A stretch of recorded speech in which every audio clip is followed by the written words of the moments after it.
Homo heidelbergensis was one of our common ancestors who lived between 700,000 and 200,000 years ago. I say that backwards because lineage. You get it.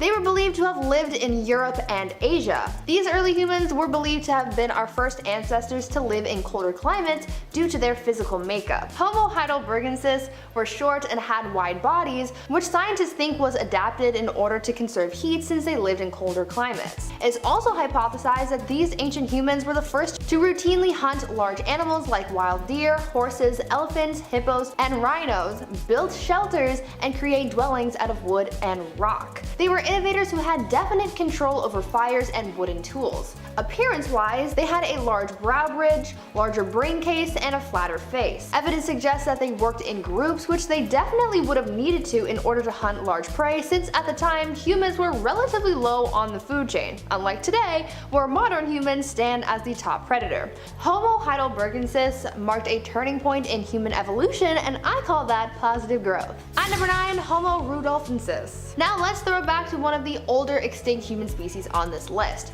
Homo rudolfensis dwelled in eastern Africa between 1.9 and 1.8 million years ago, and their fossils have been found in areas like northern Kenya, northern Tanzania, and Malawi. Homo rudolfensis was one of many human species living around the same time and area.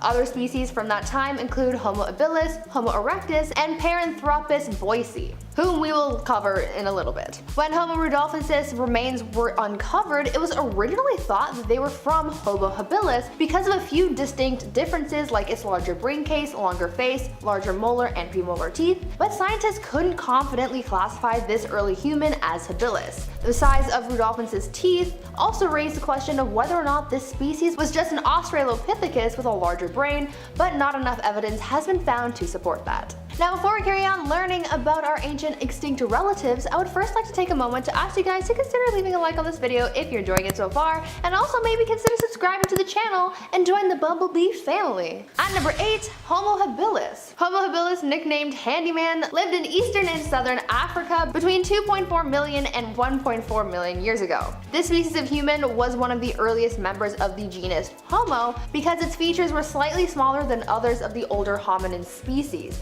but habilis still had ape-like features such as long arms and a moderately prognathic face, which basically means that their lower jaw was still protruding a bit like other apes. This species was given the nickname Handyman because it's believed that they were the first makers of stone tools thanks to their larger brains.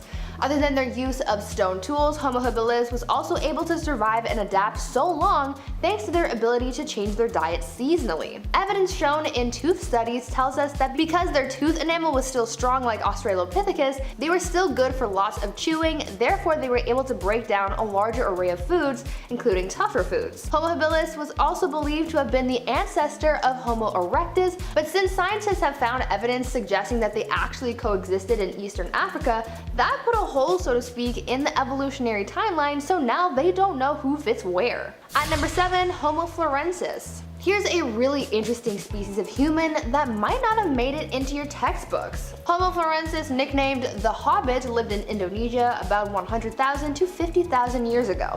And as you could probably guess by its nickname, these ancient humans were very, very small.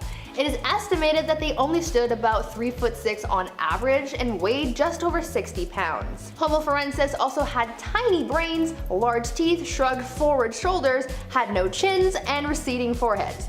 So they definitely didn't look like the rest of us humans. So far, the remains of these humans have only been found on the island of Flores, Indonesia, and because of that, scientists believe that this species of human was subjected to island dwarfism, an evolutionary process that occurs from long-term isolation on an island with limited food. This island also had pygmy elephants who are also extinct, unfortunately. I would have liked to have one as a pet. Cool. What's pretty cool though is that scientists are currently exploring new evidence that might suggest that Homo floresiensis might have already been small before even arriving to the island. At number 6, Sahelanthropus tchadensis. Now we're going to throw it back super far with this next human species who lived between 7 and 6 million years ago. This early human species is one of the oldest known species on the human family tree, and they lived in West Central Africa. It is believed that walking upright helped this species survive living in diverse habitats like grasslands and forests. This species was essentially the bridging point of evolution from ape to human. Though they still possessed ape-like qualities like a small brain, sloping face, very prominent brow ridges, and elongated skull, they also had human-like qualities such as small canine teeth, a short middle part of the face, and a spinal cord opening underneath the skull instead of towards the back as seen in non-bipedal apes. Not much else is known about this species due to lack of fossils, but it's still cool to be able to see the moment in time where we went from apes to humans. At number 5, Orrorin tugenensis. Orrorin tugenensis is one of the oldest early humans in our lineage. Orrorin lived between 6.2 and 5.8 million years ago and was first discovered in 2001, giving him the nickname the Millennial Man. So far, 13 fossils have been found from 5 different specimens of Orrorin tugenensis, and so far what we know about this species is that they had teeth that were similar to modern humans, but more importantly that evidence from their upper femur suggests that they were bipedal, given the evidence of bone buildup found on other bipeds. This species was also able to climb trees, but this discovery was very exciting for scientists because this evidence showed that early humans started their journey of bipedalism so long ago. Because this species is at the base of the human family tree, it had more ape-like qualities than anything else, other than the fact that it was probably bipedal. So far, Orrorin tugenensis is the only species in the Orrorin genus. At number 4, Kenyanthropus platyops. Not much is known about this next species, but we do know that they had an early human companion back in the day, and that companion was Lucy, aka Australopithecus afarensis. Kenyanthropus platyops was a flat-faced, small-brained bipedal species that lived in eastern Africa about 3.5 million years ago during the time of Australopithecus afarensis. Kenyanthropus could represent a closer branch to modern humans on our evolutionary tree, but so far there isn't enough evidence to fully support that hypothesis. Was first discovered in the late 90s in, you guessed it, Kenya. And when the remains were discovered, scientists saw that this early human's fossils featured characteristics that were previously unseen with any other human fossils.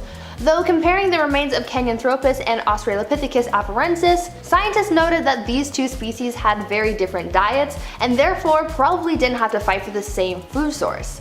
So far, scientists don't exactly know how to place Kenyanthropus in our early human family tree because there isn't enough evidence, but some people believe that this species could be closely related to the Homo genus.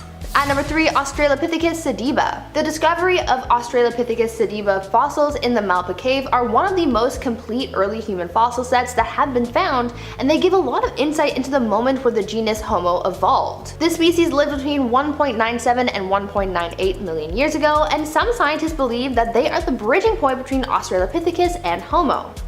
Based on the size and shape of Australopithecus sediba's teeth, chest, pelvic bones, skull, and legs, scientists have been able to pinpoint where certain Homo characteristics came from and when these features appeared. Evidence found in the remains of Australopithecus sediba also showed that this species adapted to a different way of upright walking. Normally, we would see humans walking with their feet pointed straight out, but based on this species' remains, Australopithecus sediba walked with their feet pointing inwards, with their weight put on the outer parts of their feet, showing that humans evolved on more than one path of walking.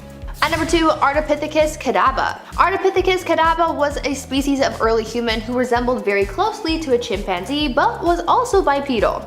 This species lived in Western Africa between 5.8 and 5.2 million years ago. Not much is known about Ardipithecus kadabba because this species is only known in the fossil record. However, these scientists are so good that they were able to determine this species' bipedality based on a toe bone alone because they could see that this species was able to push off their toes as if they were walking like you or I. One of the only other things that we know about Ardipithecus kadabba is that they had teeth that were similar to that of chimpanzees, but they were more narrow, which suggests that they were designed to eat fibrous foods. At number 1, the Denisovans. Now this species is probably the most mysterious of them all because we know that they once existed, but there's not enough evidence in fossil data to actually give them a scientific name. Most of what we know about them comes from DNA evidence. The Denisovans were a species or subspecies of archaic human who once lived in Asia. This species is what some researchers call morphospecies, which are, quote, a group of biological organisms whose members differ from all other groups in some aspect of their form and structure. Basically, these quote-unquote humans looked nothing like us nor any of our ancient human ancestors. All we know about the Denisovans is that they are different.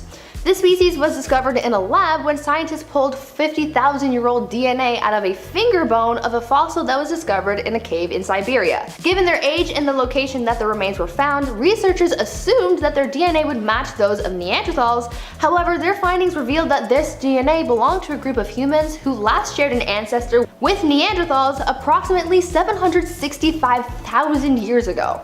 Other than this information, not much else is known about this population. If more fossils are discovered, then they may be granted the scientific name of Homo denisova, but until then, they remain a mystery to the scientific community. At number 10, Pintupi Nine.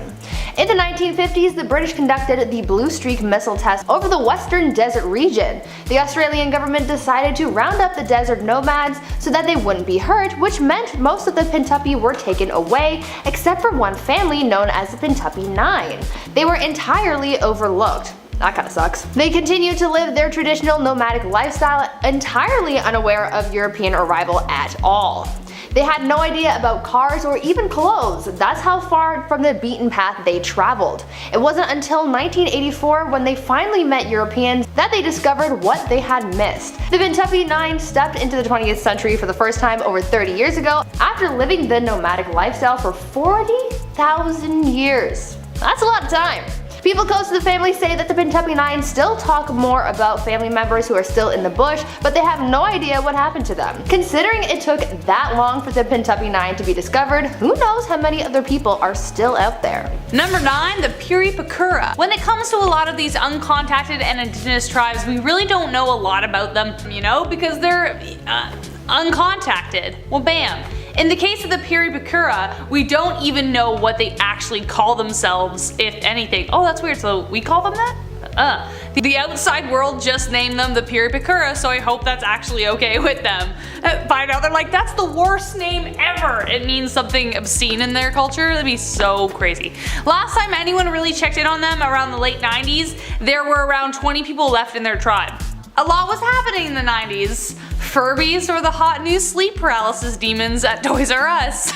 And the world saw 2 members of the Piripkura tribe emerge from the depths of the Brazilian forest. The pair came out seeking medical attention, and that's when they revealed the horrible things that this tribe had endured. The most heartbreaking thing that they shared was how much of their tribe had been massacred by non-indigenous people.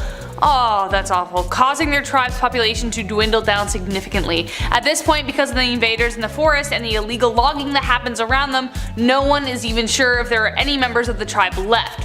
For all we know, they could be extinct, which I really hope isn't the case, because extinction is for dinosaurs. That's a good one. On number 8, El Molo. The name El Molo means those who make their living from other than cattle. The population of the El Molo tribe in Kenya is getting smaller and smaller, with some thinking that they have all but vanished. But rest assured, they are still around, though their numbers are dwindling. Elusive and mysterious, the El Molo people are believed to have migrated from Ethiopia around 10,000 BC. Today they live in small villages on the southeastern shore of Lake Turkana. The reason their numbers are so low is because of their forced relocation and other tribe attacks. As other tribes expand their borders, they were forced to move farther south to the island of Goats. The tribe is also very vulnerable to disease due to their unbalanced protein-rich diet, which is another reason why they may soon disappear. However, it is their practice of inbreeding that may be their final act. The recessive genes cause them to age faster and expose them to disease. Their average life expectancy is 30 to 45 years of age, and with only 200 people left, researchers don't expect them to last long. But for now, they're still going, and who knows, they've survived this long after all. Number 7, the Awagawa. In just Brazil alone, there are an estimated 100 tribes who call the Amazon basin home. That's a lot of competition because, survival of the fittest.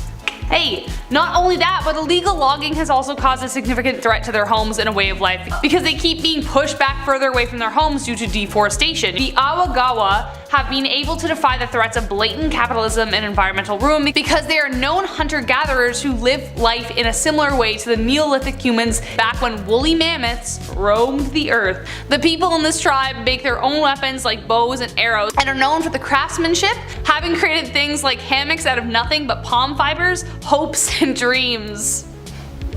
Great. The coolest thing about this tribe though is the fact that they keep monkeys as pets.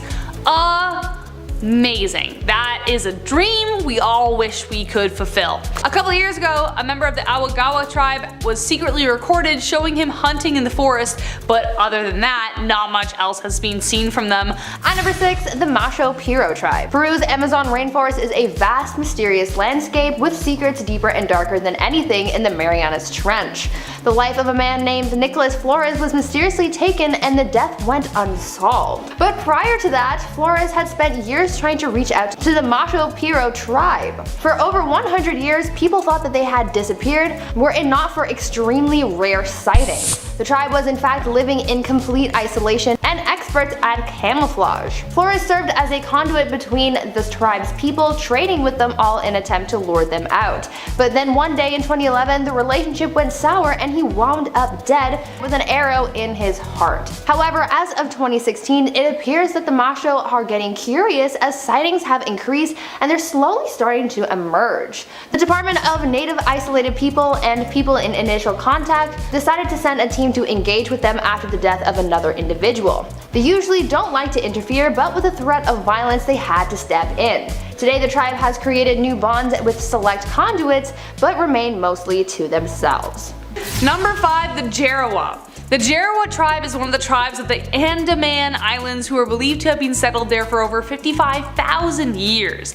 That means that they were among the first humans to get there, and when they did, they thought, hey, this place is bussin', let's stay. And so they did. The Jarawa tribe has approximately 400 members and they live in social groups of about 40 to 50 people, so they're a pretty close-knit group, much like the Bumblebee family. That's cute. Though they are overall very self-sufficient in their own environment, the Jarawa tribe got curious as to what was going on outside of their home, and they were in for a rude awakening in the 90s. In 1998, people from the Jarawa tribe emerged from their forest for the first time without their bows and other weapons to explore nearby establishments and settlements. As a result, the outside government decided that they wanted to intervene and tried to put together a quote-unquote master plan, their words not mine, to integrate the Jarawa tribe into modern society, giving them an economy to sustain, and even detailing what clothes the people would wear. As you would imagine, that wasn't a good idea. These types of plans had failed many times in the past and it was doomed to happen again, so later in 2004 officials decided to scrap that idea and leave the Jarawa tribe to be clearly the better choice there. At number 4, the Karafawyana. This next lost tribe is so small that it's no wonder why people didn't know that they existed. With only 50 people in their community, they remain entirely isolated to protect their community. As a result, very little information is known about them. They are located within the Amazon regions of Brazil. Again, the Amazon, not really all that surprising. But despite living in isolation, they are still affected by the outside world. Illegal logging practices and destruction of their land are all threatening their way of life. Their practicing religion is based on the animals and plants that surround them, and as they suffer, so does the tribe. Further specifics about their beliefs remain a mystery, however. We do know that they are a nomadic hunter-gatherer tribe, but their horticultural practices remain foggy. Considering everything that's happened this year, I'm not surprised that they want to stay away from modern society. Number 3, Rook. The Rook people of Vietnam are known as the world's most mysterious tribe, and for good reason too. These people live in freaking tunnels, bro, what? This tribe was known until the late 1950s when, during the Vietnam War, a series of explosions brought them out of the forest. In 1959, Vietnam soldiers first made contact with the Rook tribe, and since then people have tried to learn more about this tribe. It is said that members of the tribe are very agile, being able to climb and swing through trees like George of the Jungle? That's so cool. They are also known to have magic abilities, or so it is said. One researcher who observed the Rook tribe said that among their witchcraft rituals, their most famous and most often used spells are blow open, blow close, and air cut. What? What? What? What? I'm becoming more and more convinced that these people are airbenders or something. Their air cut spell is apparently a defensive spell that makes it so that when they whisper the incantation, beasts like tigers, leopards, and even wild elephants won't attack them. Sounds pretty OP to me, seriously. Unfortunately, other than their spells, agility, and cave dwelling, not much else is known about the Rook tribe, so they remain just as much a mystery to us as we are to them. At number 2, the Toromona. The Amazon, man, what the heck is up with that place? So many things that can kill you, and you can make mysterious friends. What a place to be. The Toromona are a group of people indigenous to Bolivia and live near the upper Madidi River. We know they exist, however there has been little to no notable contact with this tribe beyond communication with other tribes. Because there are so little sightings, many doubt that they even exist, but they do. A Norwegian biologist went out searching for the tribe but then mysteriously disappeared in 1997. His body never recovered, but they know he went missing near the Madidi Park. Most recent sightings occurred in the 21st century when the Orrorin people of Bolivia told Michael Broen that they made contact. Michael Broen is an anthropologist, and though nothing could be confirmed, he believes that the group finally came in contact with the Toromona. However, it looks like sightings become less and less as Bolivia's administrative resolution created an exclusive reserved untouchable portion of the Madidi National Park to protect the Toromona. Number 1. The Sentinelese. The Sentinelese tribe are known as the most isolated tribe, and when I tell you they do not like outsiders, they do not like outsiders, and we're not talking about the movie. They don't like us in general, they just don't like anyone else. Get out of here. These people live on a small island called North Sentinel Island, and they do not welcome visitors looking for an island getaway. In fact, the moment an outsider steps foot on their land, it's basically game over, and not in the fun video game kind of way. The Sentinelese have been known to attack anyone who invades their home, which is the biggest reason as to why we don't know much about them. People have tried to make contact with the Sentinelese in the past. Most attempts were unsuccessful, with the tribe either being completely unwelcoming to the outsiders or being open to contact, then suddenly turning hostile. But there have been somewhat successful attempts as they've accepted gifts from authorities. So acceptance by convenience. They're like, ooh, that looks good, we'll take that, now go away. I mean, sure, they tricked them into giving them food and then shot arrows at them, but it was the most positive response they'd had so far. Officials have since decided to leave the tribe alone since they weren't getting anywhere with them and didn't want to risk getting anyone sick, since because the Sentinelese are so isolated they don't have immune systems the same as ours, and any of our germs could easily wipe out their population. Bottom line here is that they exist, but they want you to forget that they do. Sort of like the Men in Black and Aliens. Thank God you made the reference. So get your neuralizers out and forget I told you anything about them. At number 10, Paranthropus robustus. Let's kick things off with a genus of hominin that we didn't get to discuss in our last video. The genus Paranthropus was a group of now extinct hominins known for their robust skulls and distinct jaw shapes. Paranthropus robustus was one of 3 species within this genus and lived between 1.6 and 1.2 million years ago in southern Africa. These hominins were quite short compared to later humans, standing at an average height of 3'9" for males and 3'3" for females, so these guys were pretty short. This species was known for their chewing. Yeah, weird flex, I know, but the standards for excellence were pretty low 1.6 million years ago. Their teeth and jaws were specifically designed for eating tough fibrous foods, and their jaw muscles were very large and strong to make all that happen, hence the name robustus. Other than their impressive eating abilities, not much else has been discovered about this species. No stone tools have been associated with Paranthropus robustus, however it is believed that they did use bones as tools to dig in termite mounds for snack time. At number 9, Paranthropus boise. Up next we have another species of Paranthropus, Paranthropus boise. This early hominin came before Paranthropus robustus and lived in eastern Africa between 2.3 and 1.2 million years ago.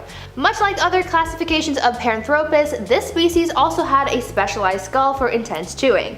They had very large faces because of their large jaws and temporalis muscles, which are the muscles that you use for chewing. What Paranthropus boise had that other members of his genus didn't was thick dental enamel.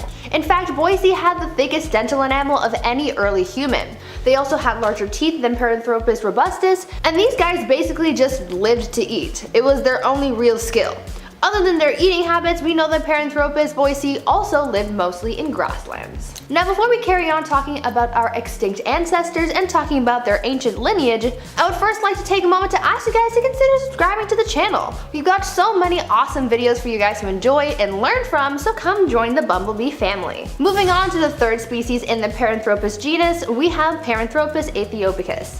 Because very few fossils of this species have been discovered, scientists don't really know much about Paranthropus aethiopicus. But we do know that they lived between 2.7 and 2.3 million years ago in eastern Africa.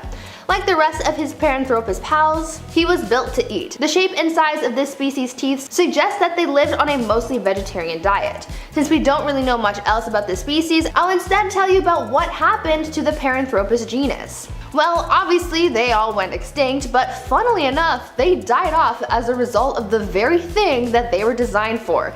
This genus was designed to eat, but eventually they hit an evolutionary dead end, and they all just sort of died off because they were too specialized and couldn't adapt to the new food sources being produced by Africa's changing climate. Paranthropus also shows no direct connection to the family tree that produced Homo sapiens, so when you look at things, Paranthropus kind of just existed on this earth for a hot minute and pretty much accomplished nothing. That's pretty depressing. At number 7, Australopithecus africanus. In our last video, I told you guys about Australopithecus afarensis, but today I'm going to tell you about his relative, Australopithecus africanus. This early human lived in southern Africa between 3.3 and 2.1 million years ago. They were anatomically similar to Australopithecus afarensis, having a combination of ape-like and human characteristics. Compared to afarensis, africanus had a rounder head and smaller teeth. The remains of Africanus also indicated that they were adapted for walking around bipedally, but they were also adapted for climbing as well. For a while, scientists thought that Australopithecus was a hunter after finding bones near their remains that at the time suggested that they used bones as tools and weapons, but it was later discovered that it was predators like lions, leopards, and hyenas who were responsible for leaving those bones behind. Those same predators were also responsible for hunting down Australopithecus africanus as well and making them part of their midnight snack. At number 6, Ardipithecus ramidus. Ardipithecus, aka Ardi, was a genus of early hominin who lived about 4.4 million years ago in eastern Africa. Ardi's discovery was very important in the scientific community because the evidence that was gathered from the remains that were found indicated some pretty key information regarding the evolution of primates to becoming bipedal. The foot bones discovered indicated a large toe combined with a rigid foot, and this combined with a reconstruction of Ardi's pelvic bone showed adaptations that combined tree climbing and bipedal activity. Ardi's discovery also opened a debate that contradicted the previous theory that the origin of bipedality occurred in the open savanna because Ardi's fossils indicated that she actually lived in a wooded environment. Before this, scientists believed that humans started to walk on 2 legs rather than 4 as a result of the climate becoming drier as environments became more open and grassy. At number 5, Australopithecus afarensis. Australopithecus afarensis is one of the longest living early human species out there. Also referred to as Lucy's species, these early humans lived between 3.85 and 2.95 million years ago, and over 300 specimens have been collected so far. Lucy's species lived for approximately 900,000 years, which is over 4 times longer than our own species. What's pretty cool about these ancient humans is that similarly to chimpanzees, afarensis young grew to maturity much faster than modern humans, leaving parental units less time for guidance and parental socialization. Imagine if your adult life began before the age of 18. I could never. I'm still having a hard time wrapping my head around the fact that I'm an adult now, and I'm 22. Like, give me more time, please. I'm not ready. Australopithecus afarensis had ape and human-like qualities. For the most part, they were pretty apey. Their faces were more so like an ape, they had long arms with curved fingers for climbing trees, but they also walked upright and had small canine teeth like every other early human species. These guys also survived off a mostly fruit diet, but sometimes they ate the odd lizard or two. Because they had curved fingers, scientists want to know if Lucy's species walked around most of the time or if they still spent their time in trees, but that's just one of the many unanswered questions about this early human. At number 4, Homo erectus. Moving right along, we have Homo erectus. This early human species was the first to possess more modern human-like features and body proportions. Before Homo erectus, early human species had short legs and long arms, but with this one, they were shown to have long legs and short arms like us. This suggests that they were more adapted to living life on the ground with the ability to walk or even run longer distances. Now, with their newly adapted ability to travel longer distances on foot, combined with their larger brains, this meant that they needed more fuel to survive. It's believed that they ate more protein that could be easily digested, and with their shorter digestive tract, it took them less time for those nutrients to be absorbed. Scientists also discovered the earliest evidence of hearths during the time of Homo erectus, which suggests that these early humans spent time around a fire, cooking their food, and socializing with their group. Some believe that Homo erectus may have been the direct ancestor to Homo sapiens, but there's not enough evidence to come to this conclusion just yet. At number 3, Homo naledi. Homo naledi is the most recently discovered early human species, so not much is known about them yet. What we do know is that these early humans lived between 335,000 and 236,000 years ago. The evolutionary tree of the Homo genus is very messy already, so placing this new species on that timeline is still pretty tricky. Based on specific findings from this species, it looks like Homo naledi possesses some qualities that are more Australopithecus-like due to the size of their pelvises and shoulders, and others that are more Homo because of the size of their hands, feet, and brains. There's much more research that needs to be done on this species, but it might answer a lot of questions for scientists. At number 2, Homo neanderthalensis. Though you may have heard of Homo neanderthalensis, or the Neanderthal, how much do you really know about these early humans? The Neanderthals are our closest extinct human relative. Though they are known for their signature face shapes with their large faces, angled cheekbones, and large noses, they're also some of the most interesting early humans because evidence has been found that paints a picture of their behaviors and rituals. Neanderthals created and used a wide array of tools. They controlled fire, lived in shelters, made and wore clothing, they were good at hunting, and they even made ornamental or symbolic items, which really wasn't a thing before then. Another interesting fact about Neanderthals is that these early humans practiced burial rites. There's been evidence to show that these early humans would deliberately bury their dead and even mark their burial sites with offerings like flowers. No other species up until that point had ever done anything like this, so I think that's pretty cool. And finally, at number 1, Homo sapiens. Now you're probably saying to yourself, Bree, these humans are not extinct and we certainly know that they exist. And yes, I know that. However, how much do you really know about your own species? And did you know that we are currently going extinct? Yeah, let's start with the facts though. We, Homo sapiens, popped up on this earth in Africa about 300,000 years ago, and we've been here ever since. Go us, I think. Debatable. What made us different from other humans who were lurking about was our ability to adapt. See, when times got rough for other early humans, most of them weren't able to adapt to their environment and they soon died off, whether from the elements or from being killed. On top of that, we were skilled with our weapons and tools. We were able to make smaller, more complex, refined tools, including composite stone tools, fish hooks and harpoons, bows and arrows, spear throwers, and sewing needles. Soon, we were able to go from hunting and gathering to farming, changing the earth to fit our needs rather than hunt for whatever we could. We were able to go off and travel the world, settling in every continent, developing cultures, cities, empires, and accidentally domesticating dogs. 'Cause yeah, we kinda did that. Now before I wrap things up, I want you guys to tell me which species of human I talked about today was your favorite or you found most interesting. It's so cool to think that humans went through so many different evolutions to get to where we are today, so hopefully you learned some cool facts and had fun doing it.